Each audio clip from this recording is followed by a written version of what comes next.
Bah écoutez, ça, c'est une bonne pêche là, je crois que ça va être très bien. Avec un coefficient de 80, la réouverture de la pêche à pied commence plutôt bien.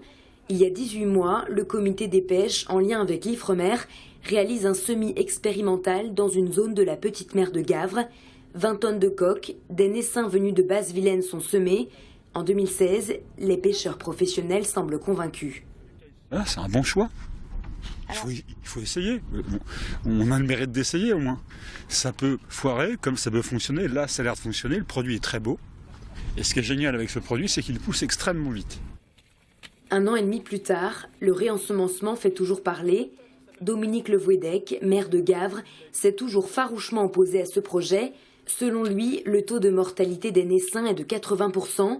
Le maire a des solutions. Créer des zones de jachère pendant 2 ou 3 années de façon à ce que les cycles se refassent, avoir un système d'information de la population, avoir des contrôles plus importants parce qu'effectivement il y a des abus. Alors c'est ça qu'on réclame, vraiment un plan de gestion, tout le monde autour de la table, mais vraiment que chacun y retrouve son compte et que la petite mer, au bout du compte, que les équilibres au sein de la petite mer soient respectés. Selon les opposants au projet et de l'avis des pêcheurs, après quelques jours d'exploitation, la petite mer se sera de nouveau vidée de ses coques. Pour le comité départemental des pêches, ce semi-expérimental est une réussite. Pour Jean Piel, 80% de mortalité, c'est une vision pessimiste. Pour lui, la nature a repris ses droits.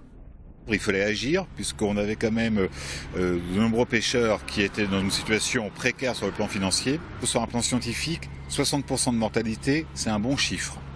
C'est un bon chiffre et ça a été reconnu par un vétérinaire expert qui est venu faire des tests. Depuis l'appauvrissement de la zone de pêche de Gavre en 2010, 20 pêcheurs ont déposé le bilan. Ce renouveau de la petite mer pourrait redonner le sourire aux professionnels. Mais pour combien de temps ?